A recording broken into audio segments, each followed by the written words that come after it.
This is Colton Cox, and you've reached the Hot Wax Hotline.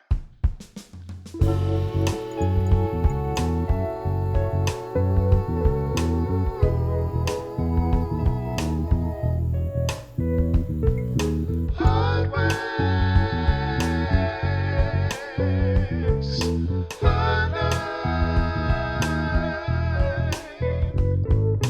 Hot Wax Hotline.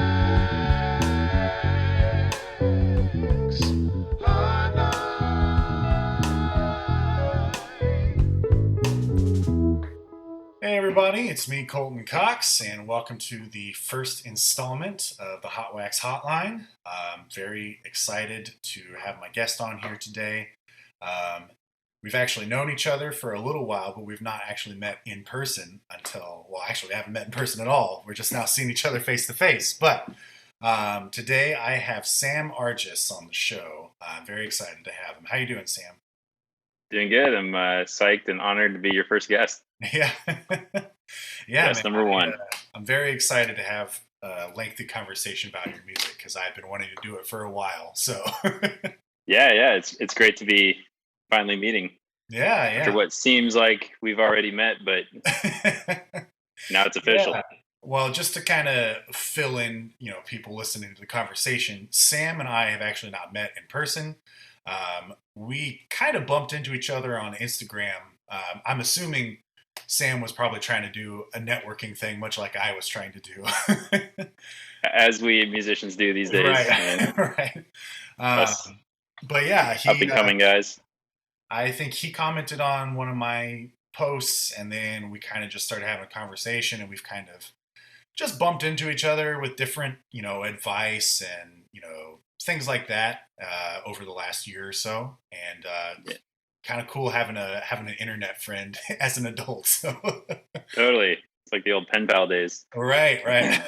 One of the beauties, the innocent beauties of Instagram these days, you can just meet people. In your case, I was going across, I was checking out local Kansas City music, and I stumbled upon one of your videos. It's like, this guy can rock, this guy jams. So I was like, okay. And then I think just like you said, commented on it, said, man, this is good, and then rest was history. Here we are. The beginning of a beautiful friendship, as they say in Casablanca. Right.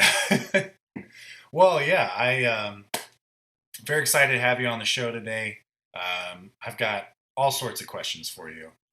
So let's just get started here. So very first thing I'd like to do is a little segment that still working out the title, but I think we're going to call it Hard Pressed. All right. Trying to keep up the whole record theme of the show, but all right.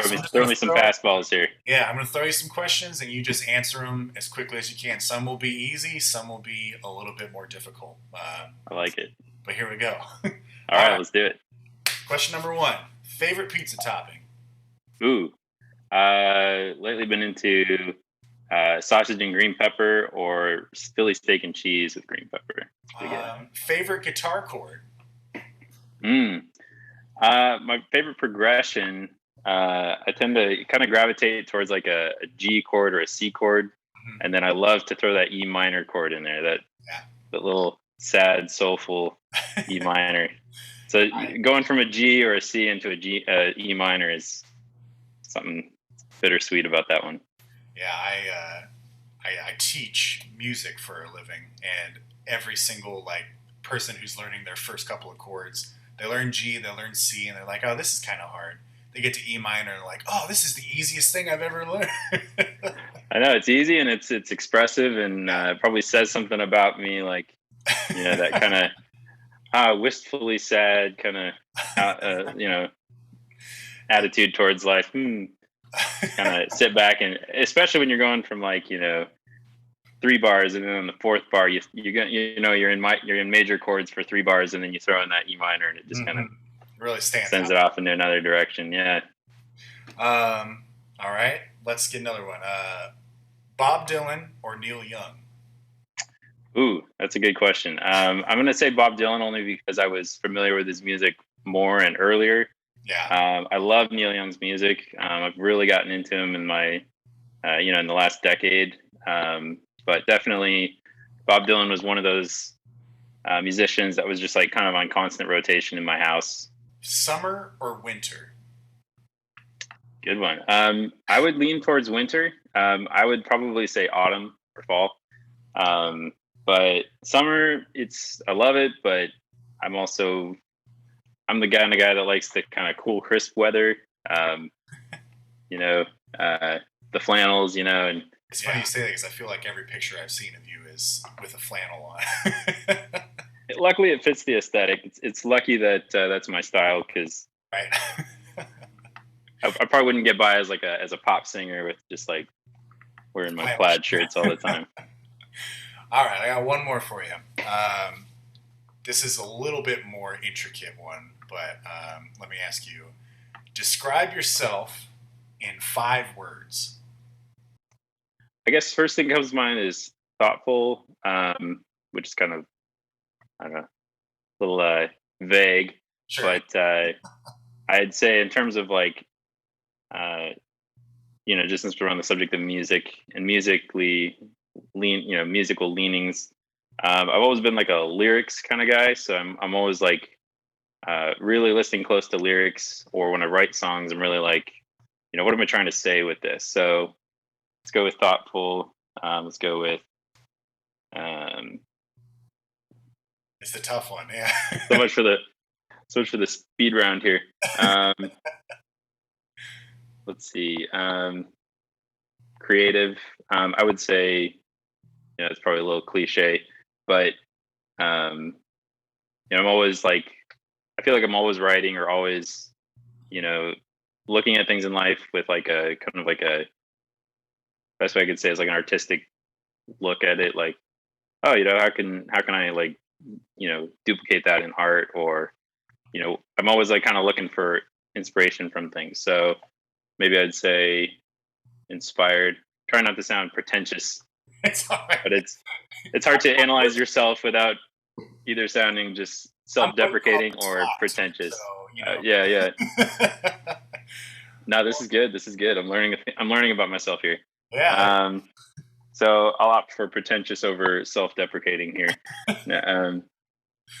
What am I at? 3? That was 3. I got 2 more. Interested? Like just I kind of go through. I feel like I'm attaching an explanation to every one of these here, but I kind of go through again. Like I don't know if this is what every artist experiences, but I'm always kind of just like interested in life and people, and I feel like that's kind of almost a requirement to at least being a working artist. Like Sure, yeah. it's not something that you just like turn off, or it's not like a 9 to 5 where you're just like, okay, I'm done with that for the day, and then you just like put your mind on something else. It's almost like I'm always kind of seeing things and just kind of curious about them, or kind of wondering about them, and especially kind of like, how I react to that, how others react to that, and then kind of ultimately how I can Maybe put that into some sort of expressive form. maybe analytical would be a good word. There you go. I'll Yeah. take that. Yeah, that's a good one. I think I got one left. One last one. Got to choose wisely here. I would say, again, let's see how I can say this without being pretentious here. But let's say, I don't know, consider it like Taking maybe philosophical. Let's go with philosophical, because I kind of consider others, or consider all things, and try to do right by others, and not only thinking of myself, but like trying to just I guess do right by others, not rock the boat, or right, yeah. things like that. Well, fair enough, man. It's All right. a tough round of questions, but Well, I'm pretty much wide open now. Pretty raw, you can just ask me anything now. All right. Well, let's get into the nitty gritty here. So I have some more like specific questions about your music. Sure.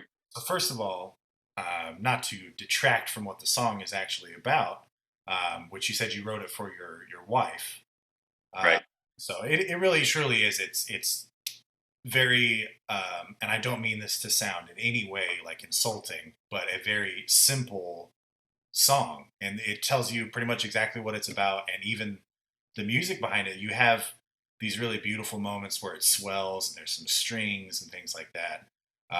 But even then, it's very sparse. It's very straightforward, which is what I like about it. I think you do a great job of communicating what you're trying to communicate through the song. So, Thank um, you.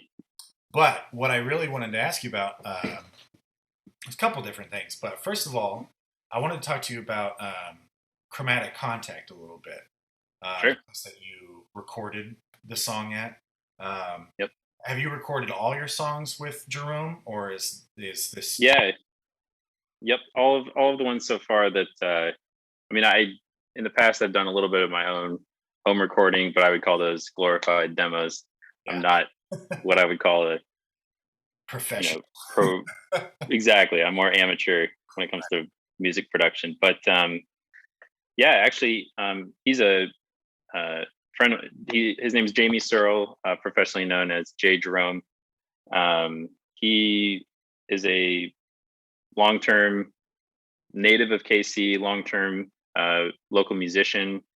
Actually, our friendship actually goes way back about 15 years now, close to 15 years, and we just happened to kind of like you and I, although this was back when music was, live music was, you know, up and going in Right, full force, and for sure. we just happened to kind of like gravitate. We were kind of doing our own thing. He had a band called It's Over, awesome band. A lot of similar influences you can hear in like self-proclaimed, self-professed 50s, 60s, and 70s Yeah, influenced band. A lot of Beatles sound and things like that. But he, we just kind of like ran into each other through uh, making our music and uh, jammed a couple times, just hung out, and then a few years back,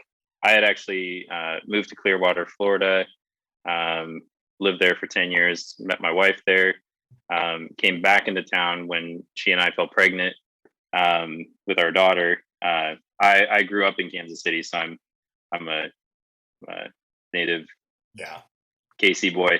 But we got back connected up again. I was like, number one, I was looking for a studio locally that I could record at. Um, Number two, I was, wanting to connect up with him again, but learned that he had started his own recording studio.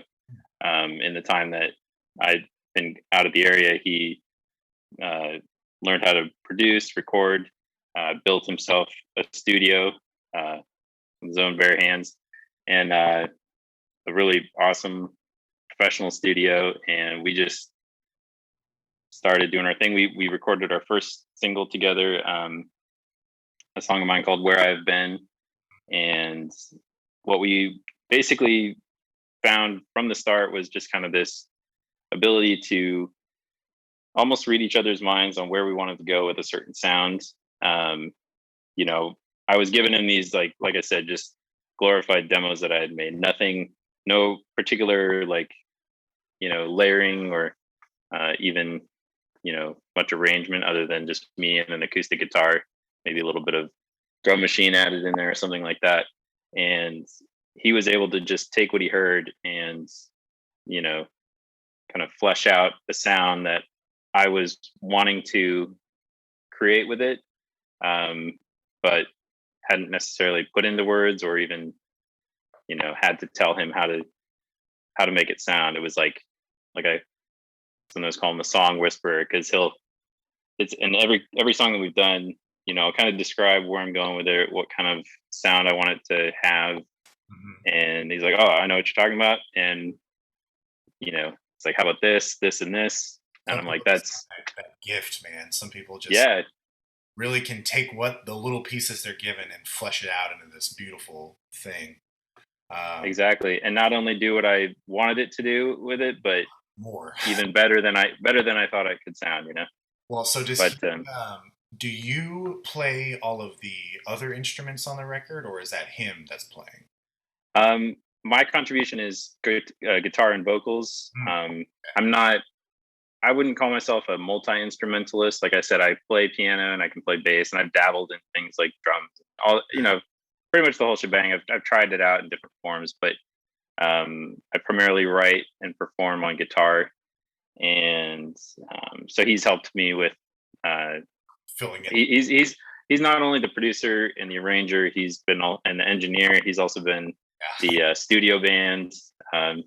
Anytime you hear any drums you hear on the track, any bass guitar, he helps out with that. And not only that, but as you um, have possibly heard, there'll be some. Oh, you mentioned like the string arrangements and Yeah. things like that. Like he can write and arrange music on strings, horn sections. I mean, That's pretty you cool. name it, and pretty much he can do it.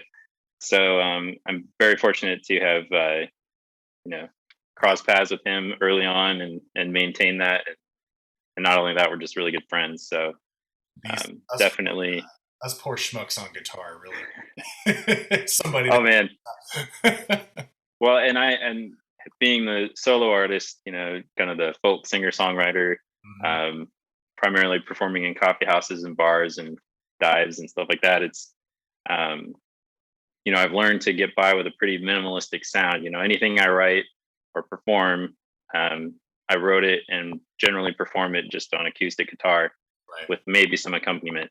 But he's been able to take those, kind of stripped down, bare versions of my songs and kind of breathe this like life into them with all these, layers of sounds, but not in a way that like overdoes it. Mhm. Not not like overproducing it by any means, but just kind of like just enough of what it needs to really kind of convey the feeling of the song or the emotion, and just kind of bringing it all the way back around to the song. Nothing's gonna change my love. Um, yeah, it was in and what you how you described it. Perfect description of it is exactly uh, that was all intentional. All Yeah. the stripped down sound. I mean, compared to my other songs released that we've released before that, Yeah. each of those, is That is a pretty stark contrast to this one. So yeah, like you hear layered guitars, you hear some organ in there during the bridge and some electrical organ. Definitely a very layered sound, intentionally so. And then this one, um, yeah, the way the song was written was very simple. It was exactly as you put it, a very simple song, or uh, almost like just a simple ballad. Um, I wrote it one night on an acoustic guitar, just finger picking. It's very simple chords, very relatively simple picking pattern, and a very simple concept of just it's kind of it was a year after we've gone through all the lockdowns, the pandemic, the kind of really testing of our uh, sanity, almost uh, and ability, and kind of like the whole isolation. yeah. Just feels like every day it's just you know you're just kind of trying to survive the time, Right. get through this particular time. And really just a silver lining, I guess you could say, is it really you know allowed for a lot of time to just spend with my family, my wife and my daughter, and just kind of puts it in perspective of what's really important. Is those connections, and in the end of the day, it's your loved ones that you really care about, and what you really hold near and dear to your heart is those people. The material stuff can kind of just fall away, and so that's kind of what I was trying to convey with the song as well. Is um, it's going to be natural disasters. It's going to be all kinds of stuff's gonna you know run through our lives, and the constant is our love. I'm honestly glad that you brought up the natural disasters and stuff because in listening to your songs, I've noticed that there is kind of a theme of nature attached to a lot of them. You talk about like in Nothing's Gonna Change My Love, wolves howling on the ridge, and like um I think it's in Marianne. You talk about the tectonic plates shifting. But I've just noticed there's a lot of stuff that you tie into like nature with your songs. Now, is that Hmm. entirely intentional, or are you just a nature guy, or Well, I've noticed that too. That fact hasn't escaped me. It's not really intentional, and it's something that I kind of I've had the exact same realization in writing. I'm like, oh yeah, this is again, it's going towards nature and stuff. I think that comes from partly a fascination with just like natural forces, if you will.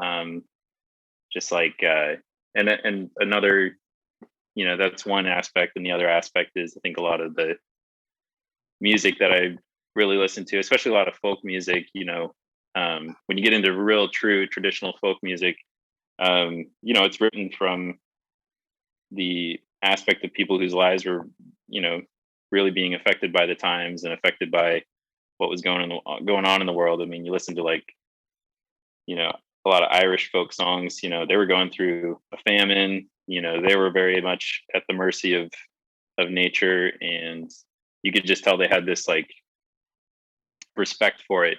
Um, Mhm. Maybe not a appreciation for everything that was affecting them, but it was a force to be reckoned with that they were kind of at the mercy of. And they, you can just kind of hear it in some of those old folk songs, like how they kind of dealt with things like, even the subject of death, or um you know life and death, I should say, like the coming to an end of a life. Like it was this, you know interminable force, this, you know reckoning that was coming, whether you wanted it to or not. And that was, you could tell that music was how they dealt with it, or how they processed it. And especially in, songs of mine like So It Goes, my latest single before this one, Won't Be Here Forever, we're all inspired by actually people close to me, Mhm. having, grown old and passed away, and me just kind of processing that, kind of that inevitable fact, and kind of that, again, kind of a natural force that, Yeah, is just, you deal with it. And one way of dealing with it is, you know you kind of learn to respect it, and you learn to kind of process and express it through, through music, or in yeah. my case, writing songs. That's one thing that's always drawn me to folk music is just the grounded like realism of it, and it's Correct. Yeah. some of these songs are so poetic, but they're really just kind of talking about everyday life, but it's just this big understanding coming from something, that we can't really fully understand. Nature is itself its own chaotic little beast. So yeah, it's something Yeah. about folk music I've always been drawn to too. But Yeah. And I think it resonates and relates. Everybody can relate to that. It's like, Jamie once described my songs as stoic indie folk. And I was like, yeah, that's actually pretty good. I mean, yeah. not that you listen to my music, you probably think I'm constantly dwelling on, these, Dark, depressing. kind of dark subjects. But honestly, I love a lot of bright pop music, My Girl by the Temptations and all those. But for me, it's just kind of like the one kind of like constant thread in a lot of music, that if you were to ask people, you know, those music or bands that everybody just kind of gravitates to or can relate to, like, there's other styles of music that are good, but maybe, um, they're just, for me, not as expressive of what is kind of like the pulse, or what's on everybody's mind, or what everybody's dealing with day to day, that, in the end, kind of joins us all as a common reality. Well, kind of want to start trying to wrap things up because I don't want to have us just, chit chat all night long. I know, man. Like I can get on rolls. I know. I'm sure you're the same way. Get started talking about music, we can go for hours probably. Right. But we got to keep our listeners in mind. But yeah, I'm really glad that you could be on the show. Like I've said, it's been kind of interesting having an online friend as like a almost 30-year-old man. Totally. Never really been something I've had before. But one thing I did want to kind of tell you about, just for your own curiosity, I suppose. So you mentioned that one of your biggest influences was The National, right? Yeah. Mm-hmm. So first of all, I don't want to say that it's obvious in your music, but I think just the fact that you have this rich, like, baritone voice, you sound a lot like the singer from The National. Yeah, I agree. But what I wanted to tell you about, I don't know if you've ever heard of takeaway shows before. They're this thing that started in France, and they're basically like live music videos. Mm-hmm. But one of them, The National, did one of them, and they did their song "Start a War," and Nice. it was just so cool to watch because they're in this. I don't know if it's a pub or what it is, but it looks like it's underground, and they're around this like big long wooden table, and they're singing the song, and it very much seems like they are singing about like starting a revolution that night. Yeah. But I saw that years ago, and you wrote that you liked The National, and I was like, well, I bet Sam would really enjoy watching this video. So you might check. That sounds awesome. I've seen a few of those. I have not seen that one, but I have just immediately added it to my mental list of music and videos to check out. Takeaway show, yeah, that's a great solid one.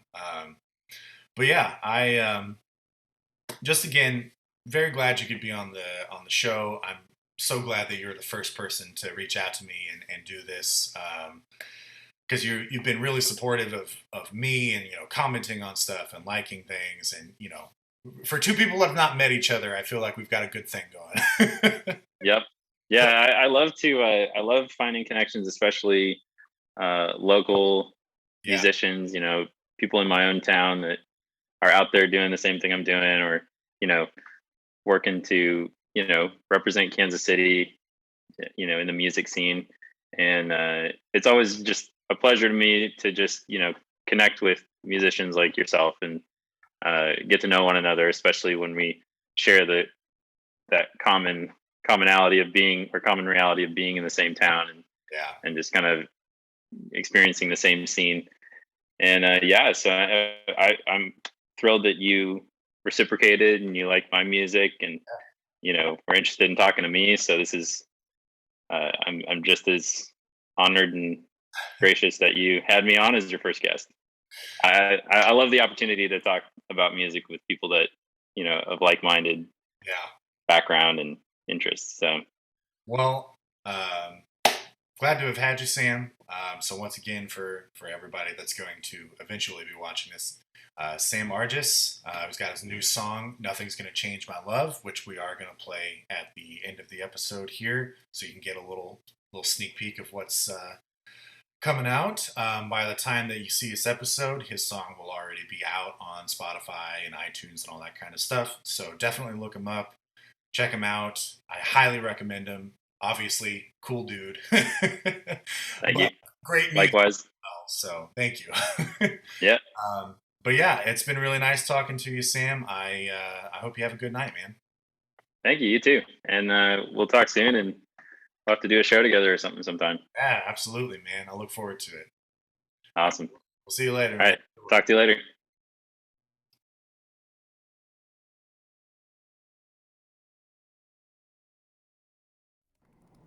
And now presenting "Nothing's Gonna Change My Love" by Sam Arjes.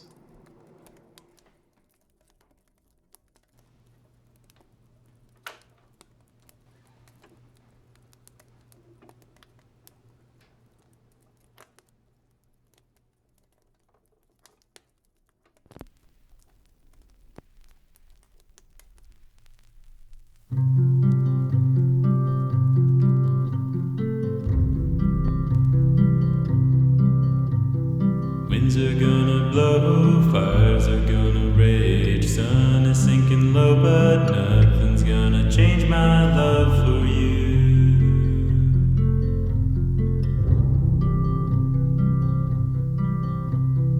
Water's gonna rise, ground is gonna shake, floods are gonna trap, but nothing's gonna break my love for you.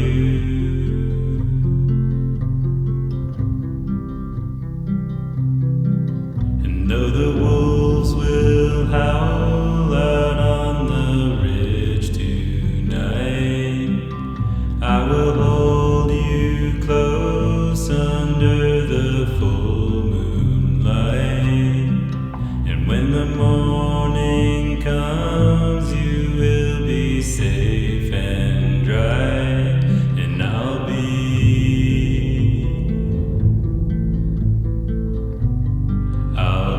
by your side. Rain is gonna come, levees gonna break, rivers gonna run, but nothing's gonna take my love for you.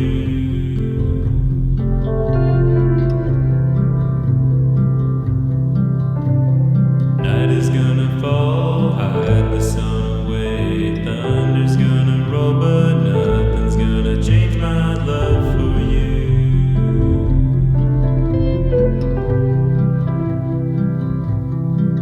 And though the wolves will howl out on the ridge tonight, I will hold you close under the full moonlight. And when the morning comes,